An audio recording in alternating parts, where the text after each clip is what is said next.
Hi, I'm Hayley Victoria and welcome back to my crime and policing channel. In today's session, we're going to be looking at public order offences. We're going to start looking at these in a bit of a scale, a bit like we're doing with assaults, but we're going to go gradually up the ladder. We're going to start at the bottom with breach of the peace, which is a common law offence, and escalate to a full-blown riot, which is section 1 of the Public Order Act 1986. Yeah, exciting times, right? So, I'm mentioning public order. What am I actually on about? Public order is where, we all have this freedom of expression, this freedom of, to have a peaceful process, and we enjoy these freedoms. We also have the rights to go about our daily business without fear of violence and harassment. We're all entitled to that right, to a nice, peaceful, quiet life. And public disorder, which is what the Public Order Act tries to police, is where that's affected. So someone's conduct or behaviour is infringing on those rights that we have. So we should be allowed to peacefully enjoy stuff without something kicking off outside and keeping us up all hours, right? And that's when these things come into place, and obviously in a lot more detail than just that, which I will go into up our scale. So the European Convention of Human Rights helps us out quite a lot with that. And that's because, Article 10, which is the freedom of expression, and Article 11, which is the right for assembly and association, combined, they give you that right to peaceful protest. Peaceful? The right for a peaceful protest. And that's because, we're using combined Articles 10 and 11 together, you get that right, which is fine. Everyone, you've got a right to protest peacefully. It's when it tips into something else that it can then become like, a fray, violent disorder or riots. We've all seen it on the news, right? But hopefully those people who want to protest peacefully, you get your message across and nothing bad happens. But, who knows? What we're going to do, like I said, is start with breach of the peace, which is a common law offence. Now, common law, I've mentioned it before, but in case you've not listened to those videos, common law dates back forever. It's the oldest type of law we've got in the UK. In fact, it's that old that it's in my books up there. So if you've not watched my videos before, I collect antique police books because I'm a massive nerd, and I've got some up there, and even the breach of the peace is in there. It's very old, older than me. I'd like to point out, and I'm quite old. So breach of the peace, then, what is it? Is it still relevant today? Some officers, enforcers believe that breach of the peace is still relevant, still good. Some enforcers try and dissuade their officers from using it. And that's because it can be a little bit complicated. And sometimes Section 5, 4A or 4 might be more suited to what's happening. But breach of the peace does still have a place there because it can prevent things from escalating to get to those levels of crime and disorder. Because as soon as the threat of the breach of the peace is over, then you don't have to detain anybody anymore. And you kind of prevented something from kicking off or happening. And that's what it's all about. So I'm going to read the definition from the Blackstones Policing book. Come on, Blackstones, do the right thing. Send me some free stuff. Give us a sponsor. And this definition came from R.V. Howell, like I said, in 1981. And what happened there was a party was like spilling out onto the streets. The police turned up and were like, look, guys, you're going to have to move on because you're creating a breach of the peace here. And they were like, no, I'm not. And it all kicked off anyway. Somebody ended up assaulting a police officer, which was Howell, and he got penalised for it. And he was like, I wasn't even breaching the peace though. And the officers were like, yeah, you were though. Anyway, happened in court. They appealed. The conviction was held. It was upheld because there was a breach of the peace there because they were out in the street disturbing everybody else. And if they'd just gone away, none of that would have happened. But there you go. I'm going to read this legislation now, like I said, from Blackstone's Policing Handbook. So a breach of the peace is committed whenever. So a breach of the peace can take place anywhere, that's private or public. Harm is done to a person. This could include hurt of any kind, either physical or mental through alarm or distress. Harm is likely to be done to a person, so it's probable, it might well happen or reasonably expected that hurt will be caused. In the presence of a person harm is done to property. So a person is present and observes harm being caused to their own property. In the presence of a person, harm is likely to be done to their property. So a person present observes that harm will probably be caused, or reasonably expects that damage will be caused to his or her own property. So if this party's spilled out and people chucking bottles everywhere, you might be like, that's going to go through my window and I really can't afford new double glazing. You know what I mean? Whenever a person is in fear of being harmed, so that person expects hurt to be inflicted through an assault. So we've done assaults, could be a threat, being put in fear or having force used against them. Riot is where 12 or more people use threatening or unlawful violence, riot or other disturbance, so some kind of uproar, commotion or trouble. So I'll read that bit again, the whole thing without me interjecting my little tidbits. So a breach of the peace is committed whenever harm is done to a person or harm is likely to be done to a person, or in the presence of a person, harm is done to their property, or in the presence of a person, harm is likely to be done to their property, whenever a person is in fear of being harmed through an assault or riot or other disturbance. Pretty good, right? So that is breach of the peace. Ta-da! Done. So powers of arrest then. So breach of the peace is quite unique and it can take place in many different ways. So we've looked at the R.B. Howell thing, and whatever the situation, it must satisfy the components and the elements set out in that case. And these are as follows. Any person may arrest any person. So therefore, both police officers and members of the public can arrest any person fulfilling the conditions. I'm not saying you guys can go out there and start locking people up, okay? There's got to be a genuine reason here. So any person may arrest any other person where that person is committing a breach of the peace in presence to the person who's arresting them. So therefore, there's a need for that person to be present when that person is committing the breach of the peace. So where this person reasonably believes such a breach of the peace will be committed in the immediate future by this person, although no breach has occurred at that stage, they must be able to justify that threat. That they can't just be like, I looked a bit shifty. They have to be able to justify it, and that the threat of a breach of the happening in the future is both real and imminent.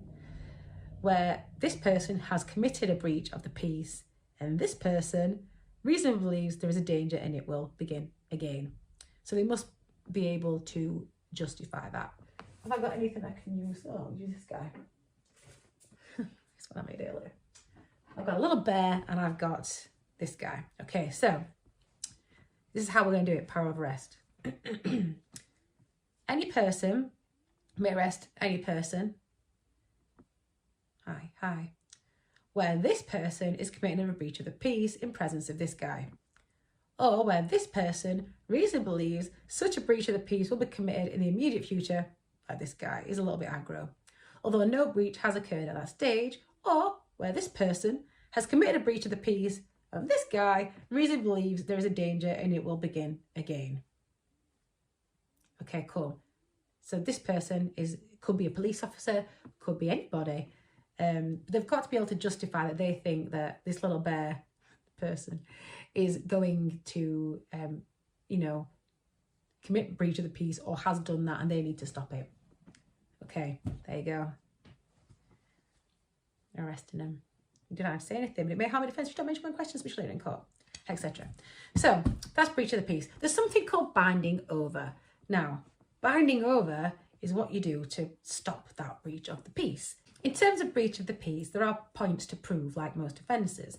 And that's what I find to be really helpful when it turns to learning all this stuff. So you get these massive legislation bits, right? The points to prove are the ones you need to focus on because that kind of underpins everything. And then it makes it like an easier checklist in your head. So the points to prove for breach of the peace are: there must be the clearest of circumstances and a real and present threat to the peace to justify arrest. The threat must be coming from the person who's been arrested.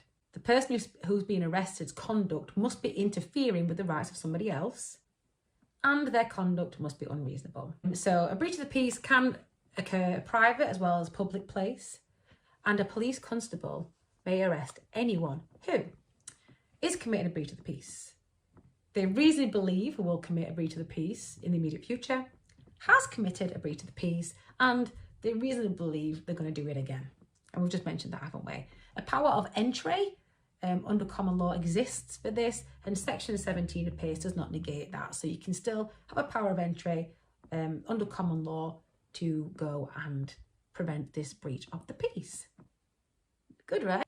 So binding over is something that's used to prevent breaches of the peace from recurring.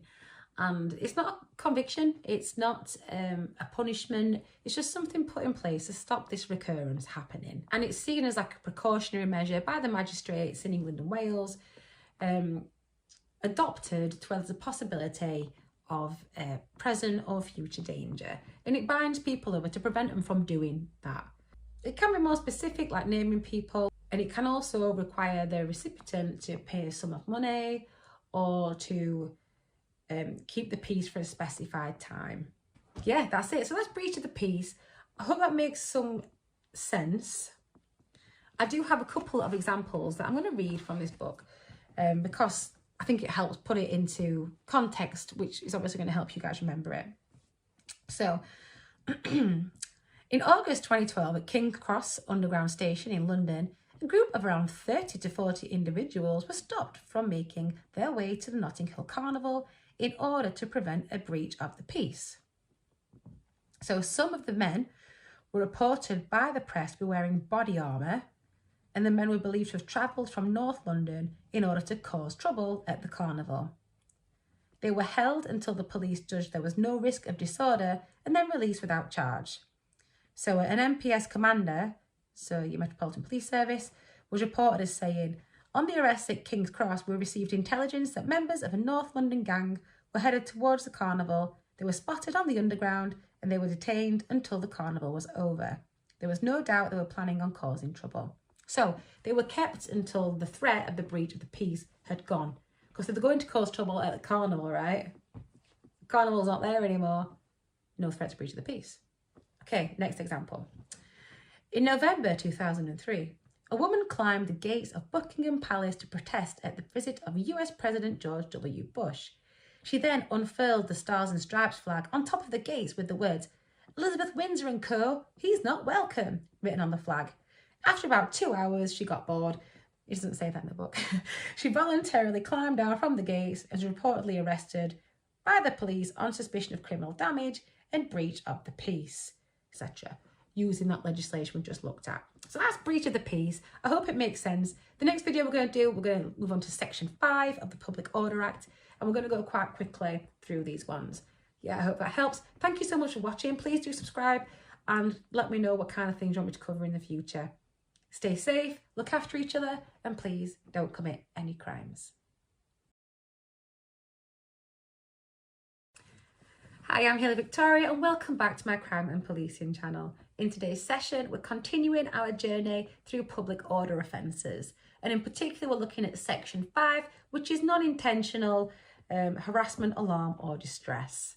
Now then, this Section 5 of the Public Order Act sits at the bottom, the lower end of the chain there. So we looked at breach of the peace before. Now we're looking at Section 5, like I said, which is the non-intentional harassment, alarm and distress. HAD, as we called it back in the olden days when I was in police training. Okay, so what does that mean then? So Section 5 of the Public Order Act is triable summarily, so that's where it sits in the magistrate court. And you're looking at a fine if you are found guilty of committing that offence. Now then, the legislation is as follows. A person is guilty of the offence, I'm reading this from the legislation.gov.uk, if they use threatening or abusive words or behaviour, or disorderly behaviour, or displays any writing, sign or other visible representation which is threatening or abusive, within the hearing or sight of a person likely to be caused harassment, alarm or distressed thereby. Sounds wordy, right? It's really not that difficult. There are some key features that make Section 5 and not any of the other sections. So the key features of Section 5 of the Public Order Act are that the conduct doesn't have to be aimed at a particular person. You might just be walking down the street effing and jeffing, right? You might be like, I don't know. I don't really walk around the street swearing, but you might just be walking down the street effing, blinding, you know, just dropping their C-bombs here, there and everywhere. Now then, the conduct must be taking place in the presence of a person who can see or hear the conduct, but might not necessarily be identifiable. They might be in your house thinking, what the hell is going on outside? The type of conduct must cause harassment, alarm and distress. Any material used, such as a poster, is not distributed. So if you've got like an offensive poster up in your house and someone can see that, whether or not you want them to see it is a different matter. If you've got something quite offensive there that's causing someone harassment, alarm, distress, you might have got a massive swastika or something, then that would be obviously an offence too. Whether or not you meant to upset anybody, it has, because they can see it. So the suspect must be aware that in general terms that behaviour is like threatening or abusive, but might not have intended, there's no need to prove that they were trying to offend anybody or make anybody harassed, alarmed or distressed. There are some defences to this section. So it could be that if the person reasonably believes that nobody could see or hear them, if they didn't think that while they were inside a dwelling, anything could be seen or heard. So if someone has got a massive swastika poster or something, it couldn't be seen clearly from outside, but say you could see it from your bedroom window through to their house or something, and that's causing you harassment, alarm or distress. They might not have reasonably thought you could see that. I mean, it's no excuse for a massive swastika poster, but still. And the last one is that they believe that their conduct was reasonable in the circumstances that presented themselves at the time. Maybe they were shouting to somebody outside and they thought we're going to damage their house. Like, will you fuck off with them fireworks, please? Pardon my French. This offence is triable summarily, and the penalty is a fine for this offence. And that's Section 5 of the Public Order Act. So just to go over that for you then. A person is guilty of this offence if they use threatening, abusive words or behaviour, or disorderly behaviour, display any writing, sign or other visible representation which could cause be threatening or abusive within the hearing or sight of a person likely to be caused harassment, alarm or distress thereby. But it's not intentional. They've not got a specific target for this. So it could be somebody wandering down the street, swearing, drunk, I don't know, singing a really dirty song, which could actually offend somebody.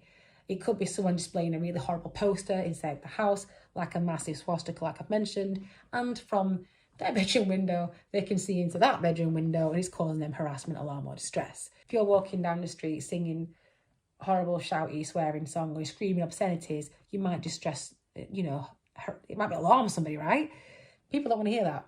And yeah, just take that into consideration. That's Section 5. So you're not aiming it at a particular person. You're just like, F you. You're not like, F you. Get it? That's Section 5. I hope that makes sense. Thank you for tuning in. Please let me know any more stuff you'd like me to cover in the comments. And yeah, thank you so much for watching. Please like the video. Please subscribe, because then I know what kind of stuff you guys like to watch.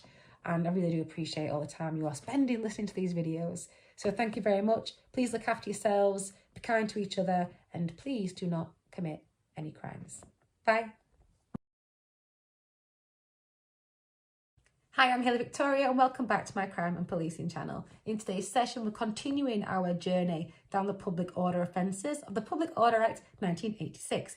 Now then, today's legislation we're looking at is Section 4A, and that's causing intentional harassment, alarm or distress, which is different to Section 5, if you remember, which was unintentional harassment, alarm or distress.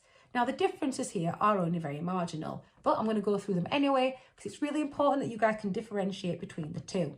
Now then, so Section 4A of the Public Order Act, like I mentioned, is intentionally causing harassment, alarm or distress. Now then, that's saying that someone of reasonable firmness would be harassed, alarmed or distressed by what you are doing. Now then, this is a summary fine as well. So Section 5 was a summary only offence. This is also triable summarily, and it does actually have 6 months imprisonment or a fine, whereas Section 5 was just a fine.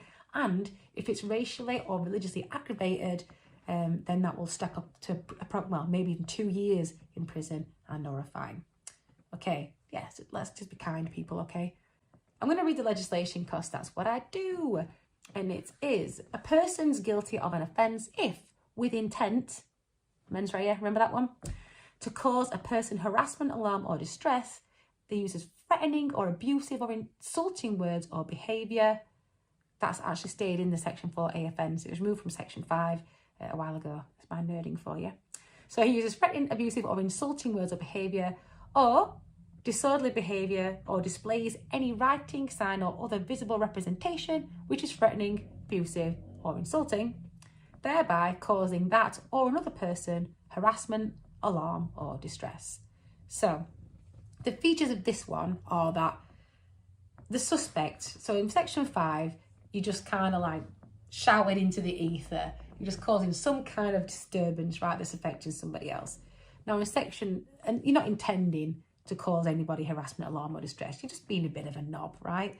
And unfortunately, it can land you in a bit of hot water.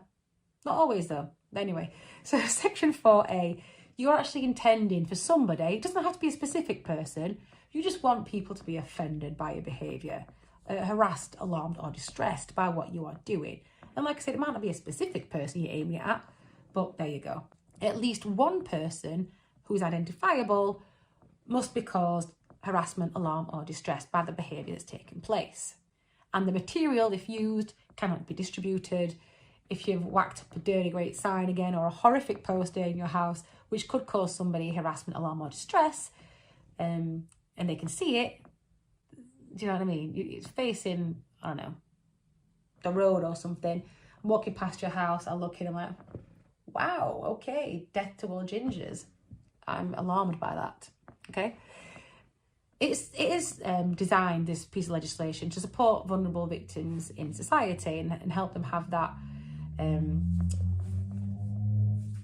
that power there, that they might not have been going, Hayley is a ginger twat, but you've got a poster saying death to all gingers and it has actually offended me. It might not be specifically saying that about me, but I'm offended, okay? So a possible defence, again, this is from Blackstone's policing book, is that a suspect could demonstrate they had no reason to believe his or her words, behaviour or conduct inside a dwelling, which is a place of residence, could be seen or heard by a person anywhere outside. So, for example, the poster hanging on the inside wall of a house was difficult to see from the road outside. Or their conduct was reasonable. Again, a person shouted at a group of people who were carrying out an unlawful act outside their home. So, I don't know, get the F away from my car, you shitbags. I'm crap at insulting people. So that, like I said, that's it. That's section 4A, the Public Order Act, which is slightly different to section 5. We're going up our scale now. There you go. Thank you very much for tuning in. This is only a short video because I'm doing these in little bite-sized chunks. Please let me know if you've got any other recommendations in the comments. I'd love to hear from you. Thank you so much for liking the videos, and all of those of you that are subscribing. It means the world to me, so thank you. So yeah, look after yourselves, look after each other, and please don't commit any crimes. Hi, I'm Hayley Victoria and welcome back to my crime and policing channel. In today's session, we are continuing our journey down the public order route. We have looked at breach of the peace, which is a common law offence. We've looked at section 5 of the Public Order Act 1986, which is triable summarily and you'll get a fine if you're convicted of that. And that is non-intentional causing harassment, alarm and distress to others. We then looked at section 4A of the Public Order Act 1986, which is intentionally causing harassment, alarm and distress to somebody else. But it doesn't have to be a specific person. It just means that you are intending for somebody to be harassed, alarmed or distressed by your conduct. Now then, we are moving up the scale like I mentioned, and we're going now to section 4 of the Public Order Act 1986. And that's where we're bringing in a little bit of violence, okay? So I'm going to read the legislation to you now. A person is guilty of an offence if he, it's always blokes, don't know why, legislation, uses towards another person threatening, abusive, insulting words or behaviour, or displays or distributes to another person any writing, sign or other visible representation which is threatening, abusive or insulting. So we've stepped up, we've ranked it up now, right? We've gone up, we're like, yeah, we've gone from the general fuck you to the fuck you. Now we're on a, okay, I don't like swearing, you can tell, can't you?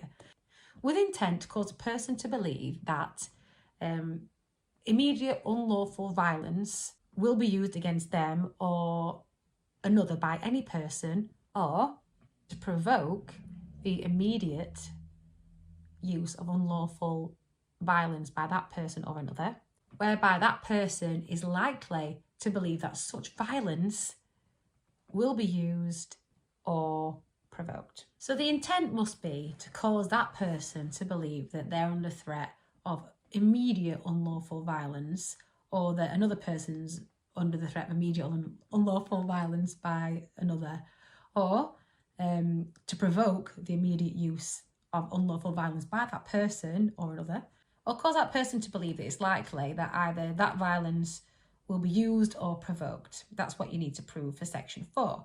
There are some key features here for Section 4, like there were for 4A and for Section 5, which are as follows.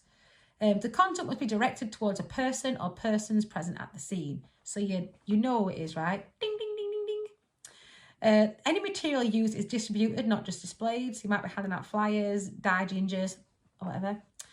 The suspect must intend to be aware that their conduct is potentially threatening, abusive, or insulting. But it does not matter whether the recipient actually feels threatened, abused, or insulted. They're intending that to be insulting, but the person might be like, whatever. The suspect may intend to cause fear or provoke a reaction of violence, but it does not matter whether that actually happens. It just means that that's their intention. The suspect intends to cause fear that violence will or is likely to be used. The intention need only to cause the recipient to feel fear, and the suspect intends to provoke violence. The intention can be to provoke any person present. So they're your key points there for Section 4. As you can tell, it's gone up the scale. Let's just compare Section 5, 4A and 4 now. So in terms of intent then, with Section 5, they're not intending people to be offended by their behaviour. They're just being a general bit of a knobhead, and they've done some conduct, they've been swearing, whatever they've been doing has caused somebody to feel harassed, alarmed or distressed, but they didn't intend to do it. Maybe they're just acting odd in front of their mates or something, I don't know. Section 4A, they are intending people to be offended, but it's not necessarily a specific person. Section 4, specific person, okay? Section 4A and 5 both include disorderly behaviour, but Section 4 doesn't. In Section 4A and Section 5, it does not include the distribution of material. Section 4 it does. In Section 5, no specific outcome is required to prove the offence. Section 4A there is. You need to prove that an identifiable person must be harassed, alarmed or distressed. And in Section 4, again, there is no specific outcome required to prove that offence, just that the intent was there to, cause someone to believe that immediate and unlawful violence was going to befell them or another, like I said before, or provoke someone into violence, or to believe that such violence will be used or provoked, like I mentioned before. So that's Section 5, 4A and 4 ticked off our list, okay? I hope that makes sense. So yeah, look after yourselves, look after each other, and please don't commit any crimes. Hi, I'm Hayley Victoria and welcome back to my crime and policing channel. In today's session, we're continuing our investigations up the assaults ladder. We've done common assault, battery, ABH, GBH, aggravated GBH, and now we are looking at affray. Affray is Section 3 of the Public Order Act 1986, and this one is super interesting because we start looking at a hypothetical third person at the scene. What? I'm not saying you have to see ghosts and things like that. We are looking at whether or not anybody else who would be present or could be present with a reasonable firmness, so, who's not, jump scared or really tough and not scared of anything, someone who's got reasonable firmness would be put into some kind of fear at that scene. So, let's go through this step by step as usual. For Section 3 of the Public Order Act 1986, the threat of violence needs to be real for other people, and to reasonably be expected to upset other people that could be at the scene. So the primary objective of this piece of law is to protect other people at the scene from that affray. And like I said, that's when this hypothetical third person comes in. So you're like, would a person of reasonable firmness be put into fear or distress by what's happening right now? So I'm going to read the legislation straight from Blackstone's policing book, because I like to get it word perfect for you guys studying at home. So there are 3 parties that need to be involved for it to be an affray. That's the person who's committing the threat, who's threatening somebody who's committing that offence, the person who's being targeted, they have to be at the scene, and at least one bystander. So I'm doing the brownie guide thing. So this is a legislation straight from Blackstone's policing book. I've got a book in my hands, look. Ooh. A person commits a fray if they use or threaten unlawful violence towards another, and their conduct is such it would cause a person of reasonable firmness present at the scene to fear for his or her personal safety. Okay, so I'm going to break that down bit by bit as usual. So a person commits a fray. So if there are two or more people there, it's the conduct of them taken together that you consider. Uses or threatens unlawful violence. In terms of a fray, the threat can't be words alone. So we looked at common assault, words alone could constitute as an offence. It can't here. They must intend to use or threaten violence, or be aware that their conduct may be violent or threaten violence. Okay? Towards another. And so a person who's threatened or subject to violence has to be physically present. Okay? The hypothetical person can't be the person you're threatening. You can't just like shouting into the wind. The wind is not scared of you, okay? The use of threat and violence must be directed towards a person and not a property. That shed doesn't care if you're going to hit it. Okay. Their conduct is such as would cause a person of reasonable firmness present at the scene. So at least one bystander must be at the scene. The remote possibility of a bystander arriving at the scene to witness the conduct is insufficient. However, no person of reasonable firmness need actually be or likely to be present at the scene. So I mentioned that hypothetical third person earlier. They don't actually have to be there, but a bystander does, okay? At least one bystander must be present at the scene. The remote possibility of a bystander arriving at the scene to witness the conduct is insufficient. It doesn't matter if the bystander is scared or not, if a person of reasonable firmness would be, is what I'm trying to say. So to fear for their personal safety. See, here we go. The bystander does not need to fear their own personal safety. For example, a police officer in full riot gear is not going to be bothered about Kev from Burley kicking off or whatever. He's not bothered, right? Because they're trained to deal with people like that. The court will gauge what is unacceptable conduct by considering whether a hypothetical person of reasonable firmness would fear for their safety. This offence is tried either way. Now that means it could go to the magistrate's court or it could go to Crown Court, depending on the severity of the offence. We've covered that to death, right? If it's tried summarily, you might look at 6 months in prison and or a fine. If you go to the Crown Courts, so if you're on indictment, you're looking at 3 years in prison. Basically, don't kick off and act like a knob, okay? So let's just recap that, because I don't want to be confusing people. A fray is Section 3 of the Public Order Act 1986. And a fray is a step up from GBH. So we've gone all the way from common assault, battery, ABH, GBH, aggravated GBH. Now we're at a fray, which is Section 3. There's only 2 more left. Okay, so now we're at Section 3. And as I mentioned, there are 3 people involved, 3 parties at this scene. You've got the person or people making the threats. The person that the threat is being aimed at has to be a person, can't be a building or the wind, and the bystander. Now then, there has to be a consideration for this hypothetical third person, like fourth person, somebody in the ether, that could be affected by this violence. So it doesn't have to be that the bystander or the target is afraid by those actions or disturbed or upset by them. What it does matter, though, is that a person of reasonable firmness would be, okay? And like I mentioned, an example there would be a police officer in the full gear is not going to be bothered about you kicking off. But I might be if I'm walking down the street with my little girl. Or, I don't know, any other person. The man in the Clapham omnibus is what people always say. A regular person, would they be distressed and upset by the behaviour that you are doing, the conduct that you have got? If the answer is yes, you've committed a fray. Okay? I hope that makes sense. That's very whistle stop, but that is a fray. Section 3 of the Public Order Act 1986. Thank you for watching. Please let me know anything else you'd like me to cover in the comments. I'm going to be running 2 streams of videos, so we're going to have the law and we're going to have the crime as well, because I've got different units coming in at work and I want to make sure I'm covering different aspects. I'm going to start focusing on forensic psychology a lot more in my actual day job. So we're going to get lots more of that kind of stuff coming too. Please let me know anything else you'd like me to cover. Like I said, drop me a comment. I love getting your messages and things like that. And yeah, thanks very much. See you soon. Look after each other, stay safe, and please don't commit any crimes. Hi, I'm Yellow Victoria and welcome back to my crime and policing channel.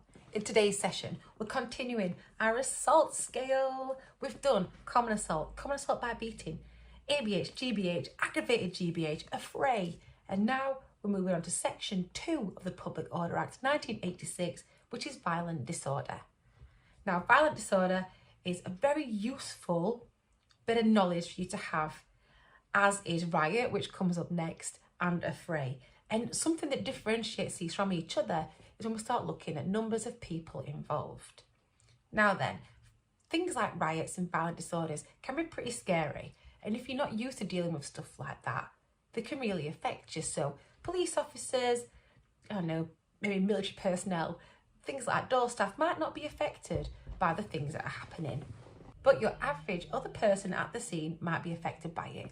And it's those people we consider when we're looking at these offences. That's that hypothetical person at the scene, that person of reasonable firmness. Would they be affected by the disorder, the violence, the threats, the risk that's happening right now? And that's what we look at. As with affray, so if you watch the affray video, we talked about that hypothetical person of reasonable firmness who could be affected. We've got that same hypothetical person in violent disorder too. So the difference between violent disorder, like I said, is numbers. And that's the difference as well between violent disorder and riot. Well, riot is section 1 of the Public Order Act 1986. That is the big one. You don't get much more of a kick-off than an actual riot. And that word riot gets bandied about quite a lot. I know people call the police vans riot vans, you know, but because you might see them at a riot. But riots are actually incredibly rare. And that's because when a riot has been declared, that means the police are saying, we have lost control. And when the police lose control, they foot the bill for the damage. So as you can imagine, we don't get very many riots. Some of the most notable riots you might have heard of are Tottenham, Brixton, huge events that have shaped policing thereafter. So I'll put some images on. Okay, that's what riots look like. Riots are terrifying. Violent disorders, still a bit scary, but nowhere near as scary as a riot. But don't worry, because if you are a police officer, you're PSU trained, you're fine, you've got all your gear on, crack on, you'll be fine. Just follow the training, it's all good. Well, with your violent disorders then, let's start talking about those numbers that I keep talking about. You need 3 or more people present together at the scene who are using or threatening unlawful violence. Now, those 3 people or more don't need to have the same purpose. So, yes, they might be using or threatening unlawful violence, but they don't have to have the same reason for doing so. So that could be, let's say I'm kicking off at a police officer in town and threatening or using unlawful violence, and a crowd of people come around me and they're like, oh yeah, for whatever reason, they join in, right? They've not got the same purpose as me, I haven't got the common purpose, but they're using or threatening unlawful violence. Now then, the thing is with violent disorder, there can't be any more than 11, because once you get to 12, that's when you get to riot, okay? So 3 or more, violent disorder. Less than that, you're looking at affray. I don't know what that means for affray. So affray, violent disorder is 3 or more, up to 11, 12 or more, riot. So you riot, it all kicks off. This is me holding a picture of a riot. So this is riot. This is violent disorder. So you think about your little pockets of disorders. So a lot of the time when things do kick off quite big and it's not quite a riot, you'll see a lot of little violent disorders being entered rather than a riot, because you must have seen things where you get more, or you think you see more than 11 people kicking off, but they won't get classified as a riot. Anyway, let's get to it. So, like I said, 3 or people present together at the scene, threatening or using unlawful violence. They don't have to have a common purpose, like I've said. So they could be threatening or using unlawful violence for whatever reason they like, but they're present together at that scene. And something interesting, which is different from affray, if you remember, words alone can, in this instance, classify as that threat whereas they couldn't for a fray, but they can for common assault. What? Let's just go through that little bit again. So 3 or more people present together. They don't need to share a common purpose. They use or threaten unlawful violence. Words alone can constitute that threat. And the conduct of them taken together at that scene is enough to cause a person of reasonable firmness to fear for his or her personal safety. Easy, right? And like I mentioned, with a person of reasonable firmness, if you're a police officer, full riot gear, you are not going to be bothered. Well, you might be a little bit perturbed, but then you've got, I don't know, your average person. They're not trained to deal with all this kicking off.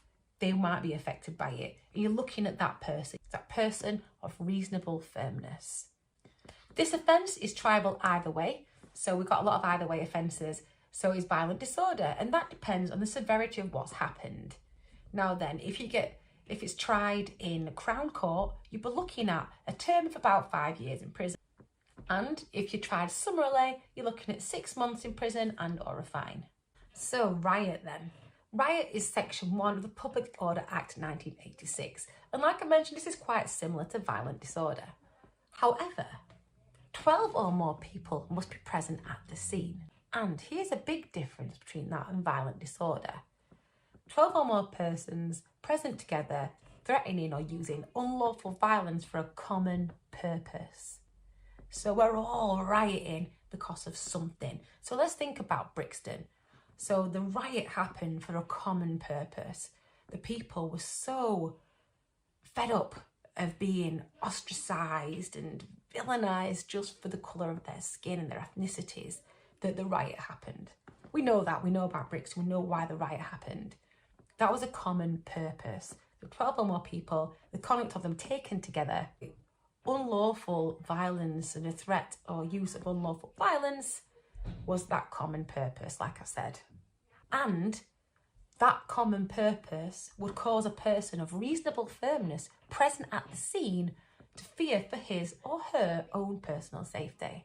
And each of the people threatening or using that violence for the common purpose will be guilty of that offence. Violent disorder, if you remember, didn't have to be a common purpose. It could just be me kicking off with someone in town, other people for whatever reason joining in, right?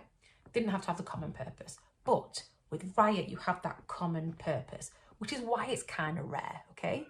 What's interesting on legislation.gov.uk, which I use a lot, by the way, feel free to send me some freebies, and Blackstone's policing. I'm always shipping you guys. But do you ever give me anything back? No, you don't. Selfish. So with legislation.gov.uk, it also mentions as part of the legislation that the threat or the use of violence doesn't have to happen simultaneously from all 12 people at the exact same time. And the common purpose may be inferred from conduct. So that's where you think, well, from your conduct, actually, I do believe you've got that common purpose. And that's for you as the investigators to prove.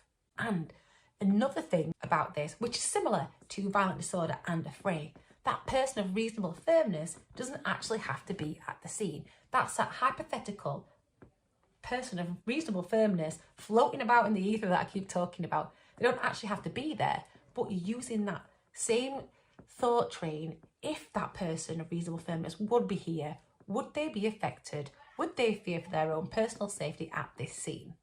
Okay? Riot may happen in public places as well as private places. So let's think about, I don't know, we're at an army barracks, right? And it all boots off there. There's 12 people or more with a common purpose, threatening or using unlawful violence, okay? That's a riot. Doesn't matter whether you're in a private place or a public place. If you're satisfying the other elements of this legislation, I predict a riot. I had to say it, I'm sorry, I had to say it. And now it's going to be in my head for the rest of the day. I can't sing it because copyright. Here's a stickler with section 1 of the Public Order Act, aka riot. This is an indictable offence. Now, if you remember, an indictable offence means it goes to one place only. After it goes up the chain through, everything, magistrate, blah, blah, blah, blah, blah, you end up in Crown Court. Riot is an indictable offence, which means you're heading to the Crown Courts, people. And Crown Courts are scary. You've got the judge, you've got the barristers, you've got all the wigs, right? And they always smell kind of dusty as well, a bit like libraries or caravans. So you were there in Crown Court, And you might even be looking at a term of 10 years in prison for being involved in a riot. It's not exceeding 10 years though, or you might get a fine, or you might get both. Depends what your judge is like. So yeah, there you go. That is riot and violent disorder. So let's just run through those things again. Violent disorder, you're looking at 3 people at least, 3 or more people, not 12, who are present at a scene, threatening or using unlawful violence. The conduct of them is taken together, but it doesn't have to be a common purpose. And that conduct makes a person, or would make a person of reasonable firmness, fear for their own personal safety.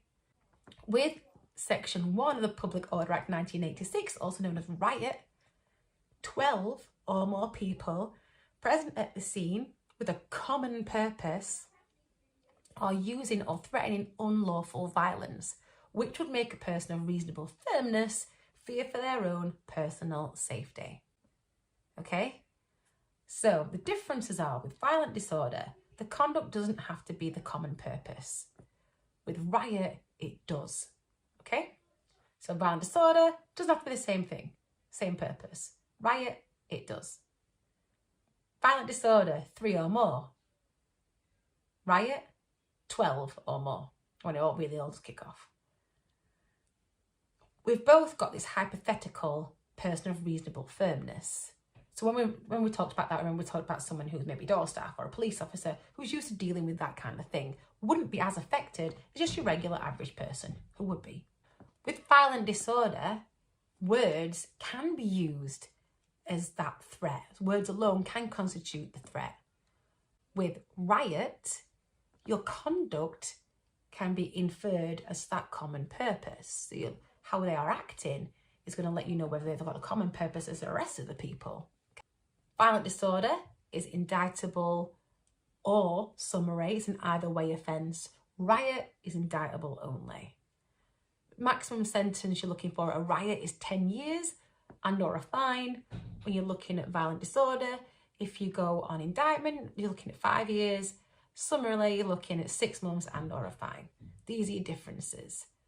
Remember that you've got your different pockets here. Riot, I think, is proper kicking off. Violent disorder, it is proper kicking off, but we're not over here at riot territory. I hope that makes sense. That's it for assaults. We've done it from common assault. Remember, even just like a backhander, that's assault. Could even be ABH, right? Common assault can be words alone. Oh my God. You generally fear for your safety. I'm going to fucking have you. There you go. Okay? I don't know, I swore at you. ABH, you're making a little bit of contact, but it's not that bad. GBH, you really hurt him. Aggravated GBH, I mean, you proper really hurt him. You've got intent in there as well. Afraid, there's a couple of you putting off, and you could make someone of reasonable firmness afraid of their safety. Violent disorder, 3 or more people at the scene whose conduct taken together could make a person of reasonable firmness fear for their own safety. Doesn't have to be a common purpose. Public Order, Section 1, riot. 12 or more people, common purpose, boom. That is it. We have done assaults. I hope that makes sense. Got any questions, pop it in the comments. I always love to hear from you guys, so please do let me know. Thank you so much for watching. Please look after yourselves, look after each other, and please don't commit any crimes.